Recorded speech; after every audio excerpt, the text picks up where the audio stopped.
Assalamu alaikum warahmatullahi wabarakatuh, everyone. Welcome back to another episode of the Islamic podcast.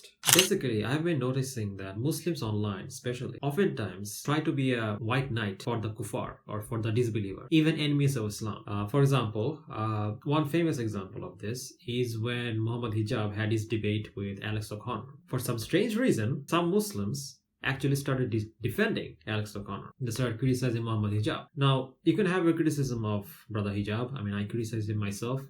If they're doing something that is not aligned with Quran, Sunnah, the way of the Salam, then that's completely fine. But these criticisms were coming from a place of wanting to defend the kuffar and their false intellectual position. When this happened, this actually disturbed me for a number of reasons. Now, recently I put out a video again on Alex O'Connor, and again some brothers, they again started defending Alex O'Connor or Cosmic Skeptic. What atheists do is mostly criticize the belief in God, which is a main fundamental akida, the belief in God. They reject that, they criticize that. He's been doing that for years. So I do not understand why some Muslims defend people like Alex O'Connor. I just don't understand. In the Quran, chapter 48, verse number 29, it says the following: Muhammad is the messenger of Allah, and those who are with him are firm with the disbelievers and compassionate with one another. Now, this Quran verse is pretty clear. Muslims are supposed to be kind with one another. A lot of Muslims just simply don't understand this verse or don't understand this concept. Now, you may ask, why is it the case that Muslims have to be kind with one another but harsh with disbelievers, right? Now, please note that when the verse is talking about harsh with disbelievers, it doesn't necessarily mean like being rude. What it's referring to is basically people who are against Allah subhanahu wa ta'ala and his messenger. You should be harsh with them. People like Alex O'Connor, people like David Wood. You're not supposed to be their friend because they're not your friends. I mean, would you defend these disbelievers on the day of judgment before Allah subhanahu wa ta'ala? Is that what you're going to do? Then why are you defending them now? Trust me when I say this, the kuffar, they don't need your help. The kuffar and the enemies of Islam, like Alex O'Connor, they don't need your help. So stop trying to steelman them and stop trying to defend them. This is why anytime there's a debate between either a Muslim or a non-Muslim, I never defend the disbeliever.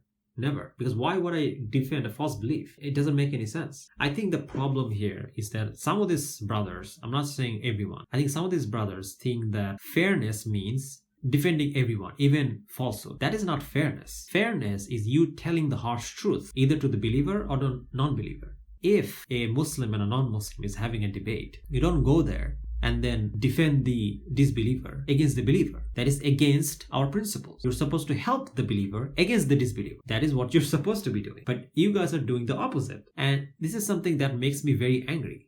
I'm not gonna lie. I'm gonna be completely honest. Because I've been noticing this pattern from some brothers online, and it disturbs me. This is a very problematic behavior, because when we're debating or like arguing against enemies of Islam, the last thing we need is you guys backing them up. Like that doesn't help. If you want to give advice, that's fine, and because the thing is that sometimes some brothers actually help out, right? Like, for example, sometimes I make videos, some brothers sometimes give me a reference and they even add their own argument. These things are helpful. But when you're actually defending the kuffar, that's not helpful. And this pisses me off, especially because we live in times where Muslims are being slaughtered like flies. I mean, in Gaza, we're seeing an active genocide. China, Muslims are being put into concentration camps. In Kashmir, they have like 76 torture chambers just for Muslim men.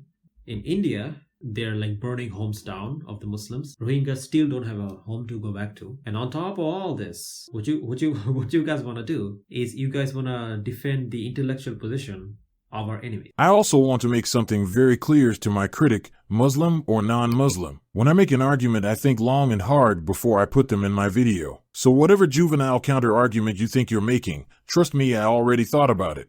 Not only did I think about your counter-argument, I thought about the counter-argument to that counter-argument. Then the counter-argument to that counter-argument. I'm already 10 steps ahead of you. The reason I'm not talking about them is because they are not good. So if I ever delete your comment or don't respond, it's because it's not worth responding. Don't think of it as disrespectful. Explaining why your counter-argument is bad is frankly a waste of my time. The only time I may respond is if it's something worth responding or if I want to interact with you guys. So don't take this the wrong way. Also, for my Muslim brothers, I don't want you guys to defend my opponent. I want him and his fans to respond, and trust me, I know what I'm doing. This is not my first rodeo on apologetic. If they want to get defended, they can do it themselves, okay? They don't need your help. No, I don't have a problem with you guys criticizing. I have a problem with you guys defending the position of the opposition that you know is the wrong position. Because on the day of judgment, they won't be helping you. They won't help you with their arguments. So don't defend them. That's my advice. Don't defend the enemies of Islam.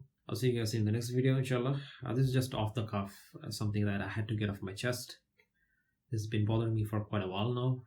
And yeah, thank you guys for watching. Jazakallah khair. Assalamu alaikum.